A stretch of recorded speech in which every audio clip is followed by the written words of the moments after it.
e ficar de prontidão. Em que dia o Senhor há de vir, não sabeis não. Aleluia, aleluia, aleluia, aleluia, aleluia, aleluia. O Senhor esteja convosco. Ele está no meio de nós. Proclamação do Evangelho de Jesus Cristo, segundo Marcos. Glória a vós, Senhor.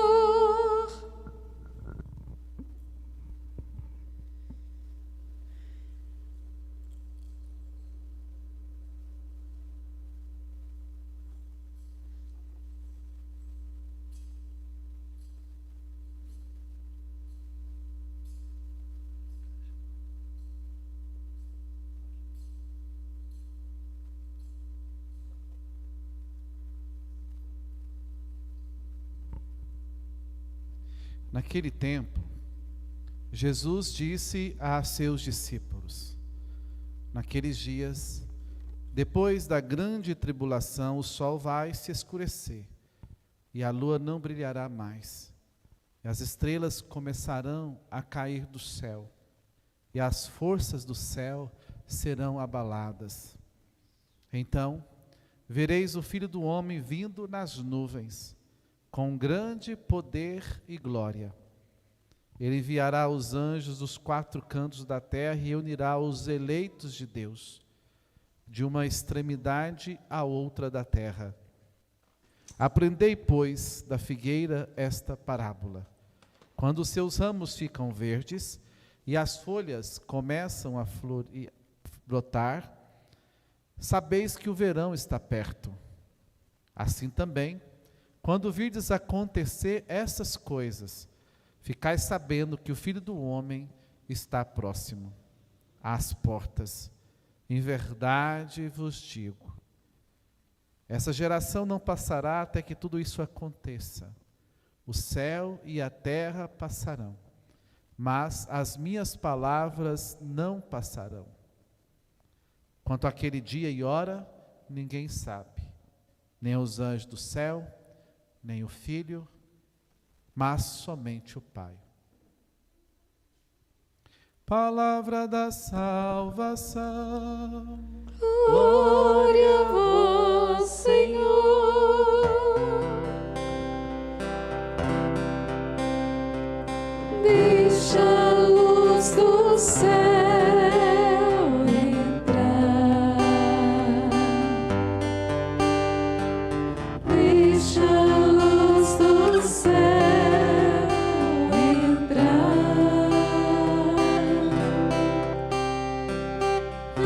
Abre bem as portas do teu coração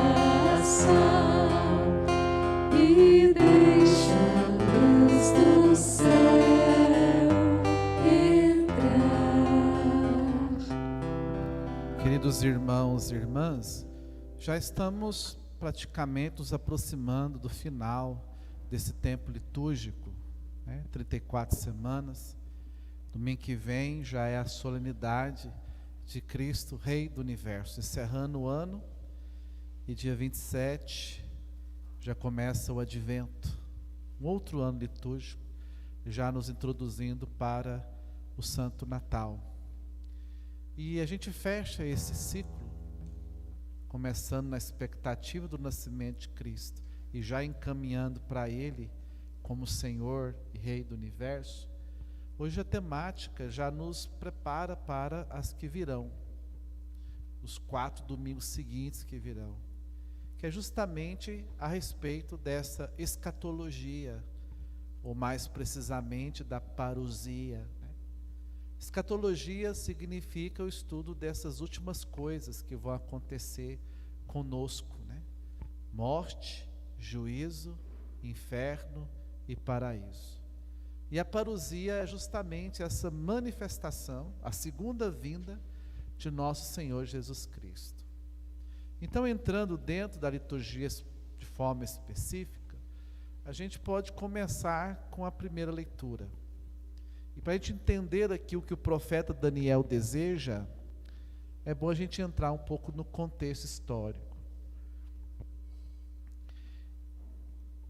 Nós temos nesta época, em 333 a.C., a Palestina estava sob o domínio dos persas. A Palestina sempre foi dominada por países, né? Primeiro o Egito, depois Babilônia, onde teve as deportações, agora os persas, depois Roma, né? Estava sob o domínio dos persas. E Alexandre o Grande, em 333, vem com o seu domínio, ganhando e conquistando tudo, e chega e vence Dario III, tomando posse também daquela região da Palestina, né? E ele governa ali. A ideia de Leão Magno, quem estuda a história sabe, ele queria transformar tudo numa grande família, né? Mesma cultura, ou predominância cultura grega, os deuses gregos e etc., né? E aí em 323, 10 anos depois, ele morre. E aí o reino que ele conquistou se divide entre seus generais. E aqui nós temos sobretudo os Ptolomeus e os Seleucidas, né, que assumem certos territórios, né? E os Ptolomeus a Palestina estava sob o domínio dos Ptolomeus. E eles permitiam que Israel vivesse a sua fé. Não causava tanto transtornos ou coisa assim. Só que aí acontece que Antíoco III luta contra os Ptolomeus, Antíoco III dos Seleucidas, vence os Ptolomeus e toma posse da Palestina. Mas, isso tudo é para chegar aqui agora, mas o seu sucessor, Antíoco IV, quando toma posse, ele começa então uma perseguição dos judeus, impondo sobre eles a cultura grega, profanando os templos judaicos, né? E aí vai haver uma revolta, né? Mas na verdade vai haver 3 tipos de comportamento. O primeiro é aqueles que acabam não resistindo à perseguição e acabam cedendo, se tornando, abandonando a sua fé judaica, as suas tradições, e começam a adorar os deuses pagãos dos gregos, começam a se deixar encantar pela cultura grega e etc., o que nós chamamos de helenismo, né?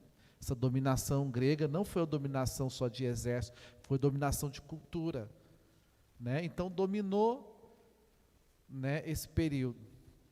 E aí, então muitos cederam, apostasiaram a sua fé, viveram o jeito, né, grego de ser.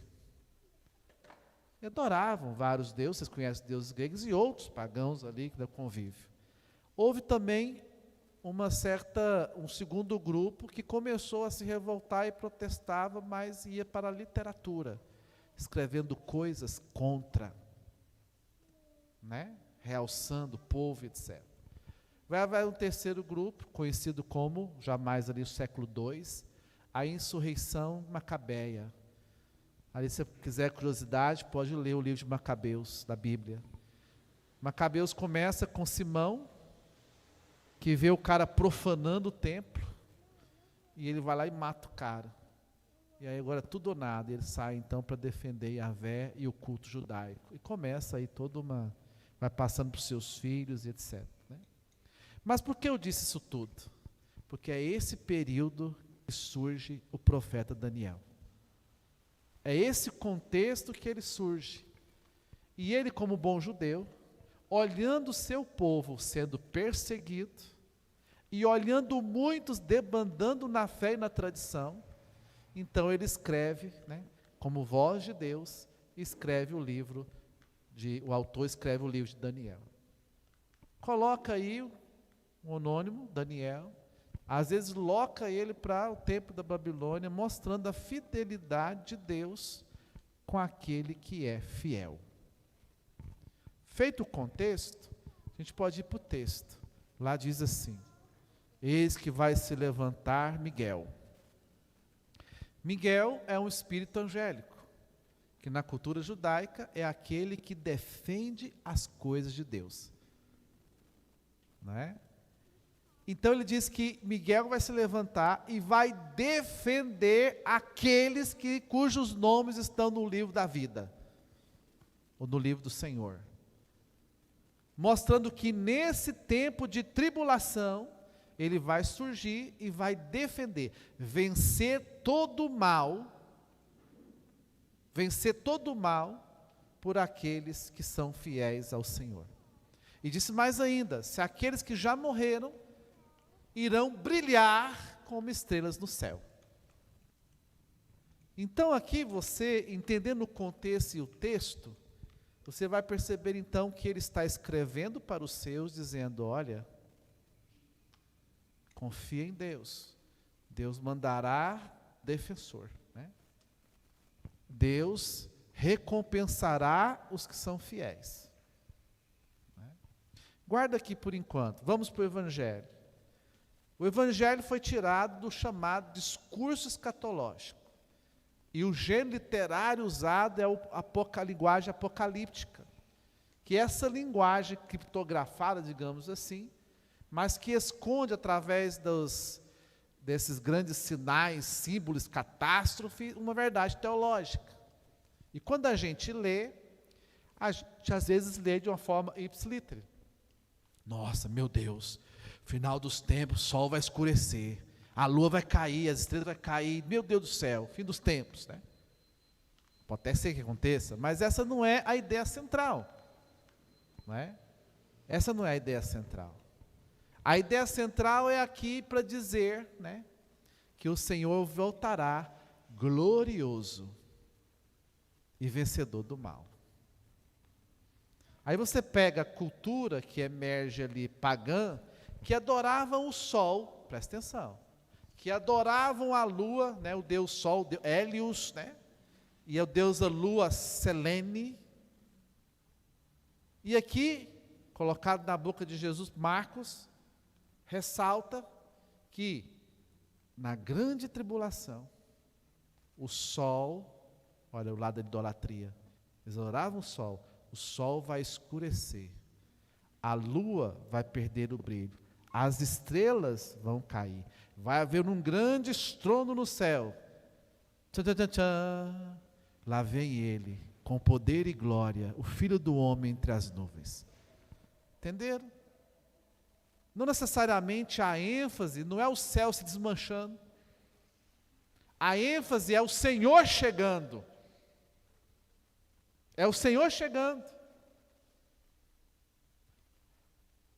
Esses sinais apontam, né, esse fim da idolatria, ou até mesmo os fenômenos sobrenaturais, que pode acontecer, claro, mas esse não é o tema central. O tema central é que tudo vai se desfazer quando ele voltar. Tanto é que, se você continuar lendo, lá vai dizer assim: céus e terras passarão, mas minhas palavras não passarão. Isso nos remete à ideia de que nós precisamos entender que quando o Senhor vem, o mal, não vai haver o mal mais, porque o Senhor é Deus Todo-Poderoso. Então, a ênfase aqui não é o céu se desmanchando, aqui é o Senhor com seu poder e glória voltando. Então a tese central qual que é? O Senhor, o senhorio de Deus. Tanto é que nos aponta para o domingo segundo, ser Rei do universo. Ele virá vencedor do mal. Tudo vai se desfazer, as ilusões vão acabar, mas aquilo que ele disse, a sua presença ficará. Por isso que o discurso escatológico tem 3 partes. Exortar você à vigilância, prestar atenção. Segundo, ele vai mostrar os diversos sinais que antecedem a sua vinda. Alguns deles estão nesse trecho. Terceiro, a certeza da sua vinda e a incerteza do momento. Então, vigiai. O que isso tem a ver com a nossa vida? Confrontando com a nossa vida. Vamos lá para a primeira leitura. Podíamos fazer a seguinte pergunta. Porque o Evangelho tem que vir para a vida, né? Diante desse contexto que eu vos contei, diante desse preocupado Daniel, que presta a voz a Deus, que Deus presta a voz a Deus para dizer, será que, atualizando, nessa cultura helenista desse tempo, tecnológica, de celular, cultura de cancelamento, que você não pode falar mais, nem expressar sua fé mais, não é? E você olha para a igreja, e nós somos o que somos hoje, porque muita gente derramou sangue por essa fé. Será que diante disso tudo, você tem coragem de ser fiel à sua tradição e à sua fé? Esse momento já chegou, viu? Vai chegar um momento que se você, talvez não tenha coragem de dizer o que você crê, vão acabar com você. Vão distorcer você, vão chamar você até de pedófilo, vão chamar você de homofóbico, vão chamar você de um monte de coisa. Já sabe o que estou falando, né? Você não vai poder dizer, vai dizer o que você crê. O Papa Francisco já nos disse no Evangelho Gáudio, o mundanismo já chegou e entrou dentro da igreja. O que é o mundanismo? Mundanismo é essa cultura do mundo que entrou dentro da igreja. Pode observar que nós perdemos a piedade. As nossas orações já não são mais tão fervorosas. Quiçá ter tempo para rezar. Cada vez mais estamos cheios de necessidades lícitas e supérfluas também. Você está correndo atrás das coisas da vida, mas não atrás da eternidade, às vezes.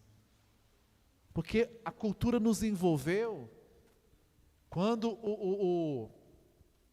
como é que chama? O WhatsApp caiu 24 horas lá, 12 horas, ficou louquinho. Ficou louquinho da cabeça. Não tem mais como voltar, talvez não tenha mais. Faz parte da nossa vida, mas quão prejudicial já está sendo essa cultura? A família está desunida, já não se conversam mais, já não tem tempo mais um para o outro. Essa geração nova, nós não damos conta mais de transmitir a fé para as novas gerações. Nós já namoramos do jeito que o mundo moderno namora mesmo, né? Sexo todo momento, né? Não tem mais princípio cristão. Todo mundo faz, então você faz também, né? Você não é um ET, né? Mas você é um ET, viu? O seu lugar é o céu, não é aqui. Esse mundo aqui, sim, é para você correr atrás, para ter uma vida digna. Mas esse mundo aqui também, esse tempo que te é reservado, também é um tempo para você conquistar o céu. Por isso, escatológico, está nos dizendo, você vai morrer, você vai ser julgado, vai para o inferno ou para o paraíso. O Senhor está voltando, viu? O Senhor está voltando. Você não precisa acreditar em Deus. Você é de casa, você não precisa acreditar em Deus, mas você precisa saber que Ele é o único caminho. Se não quiser pegar, problema seu. O mundo precisa saber que Ele é o único caminho. Pode até rejeitar o Cristo, mas Ele é o único caminho. É o único caminho para o céu. E Ele vai voltar glorioso. Essa imagem também é de Daniel, o filho do homem vindo nas nuvens, né? Com o seu senhorio. Né? Entende? Aí se você traz o Evangelho, podemos ainda nos perguntar, você está atento e vigilante? Mais ainda, os discípulos querem sempre saber que dia e hora. E o Senhor fala, preocupa com isso não. Usa a palavra da figueira. Presta atenção nos sinais. E convenhamos, gente, o sinal mais eloquente do fim dos tempos, atualmente, foi essa grande crise sanitária. Um vírusinho lá do mercado de peixe, lá no fim do mundo da China, levou tantas pessoas queridas, fez todo mundo confinar em casa, adoeceu mentalmente tanta gente, surgiu um novo normal, todo mascarado, tentando retomar suas atividades. E eu te pergunto, o que o povo aprendeu? Aprendeu muita coisa, né? Aprendeu que a gente tem que ser mais amável, tal, mas e o seu coração? Voltou para Deus? Muita gente voltou até a viajar, mas não voltou para a missa. O Vezan está aí. Então a gente precisa entender que a nossa vida é passageira. Aquela habilidosa cantora chegou no seu show. Nós não sabemos que dia vamos partir. O Senhor virá até nós qualquer hora dessa vida, mas o problema é, você está vigiando? Quantos sinais vêm acontecendo? Quantas outras crises sanitárias aconteceram? Quantas guerras já viram? É o fim do mundo, gente. A promiscuidade que se vive, a internet, né? Eu falei isso aqui um dia, recuperando uma fala, foi muito feliz o padre Fábio de Mello, recuperando uma pregação antiga do padre João, dizendo que, aquela ideia, lembra? Que ia ter um chip na gente, né? Que todo mundo ia saber onde a gente está, né? E realmente isso é verdade. Ele fez uma leitura fantástica, esse chip existe. É o seu celular. Ele sabe onde você está, ele sabe o que você fez no sábado à noite. Antigamente a gente pecava e só o padre sabia. Hoje está tudo registrado. Ele já sabe suas preferências pelos logaritmos lá deles. Você viu uma coisa, depois aparece um monte de coisa ali, das suas preferências. Ele já sorteia, ele sabe onde você está, ele sabe que está na sua mão. Se alguém inventar de jogar um veneno via internet, acaba com o mundo, não acaba? Quem é que não tem celular hoje? Morra até os padres. Está na mão de todo mundo. O mundo nas suas mãos. E o homem afoga nessas grandes águas. Os adultos. E tem muitos pais cometendo o crime de dar para os seus filhos celular bem pequeno. Nem adulto sabe usar. Lê os sinais. Cada vez mais. Em muitos países já chegaram. Tem muita gente morrendo por causa da fé. Aqui está chegando. Você vai ver daqui uns tempos, profetizando, muitos padres presos, muitos cristãos presos por causa da sua fé. A pergunta é se você tem coiotes para isso. Coiotes não, fala colhões, né, que fala. Nós vamos ver, como diz a música, que fé você tem, né? Se você vai ter coragem, né, de testemunhar o Cristo. Como aquele jovenzinho na perseguição espanhola, né? Viva Cristo Rei. Né? Então, queridos irmãos e irmãs, né? A gente precisa defender o que a gente crê, os nossos princípios. Isso não significa, tá? Maltratar as pessoas, faltar com respeito, né? Não respeitar as opiniões das pessoas, né? Nosso dever é anunciar o Cristo, dar testemunho dele. O mundo precisa saber que Jesus é o único caminho. Agora as escolhas cada um faz, né? E são responsáveis por ela. Né? Peçamos a Deus então a graça de estarmos sempre vigilantes, né? E nos esforçar para escrever o nosso nome no livro da vida. Louvado seja nosso Senhor Jesus Cristo. Para sempre seja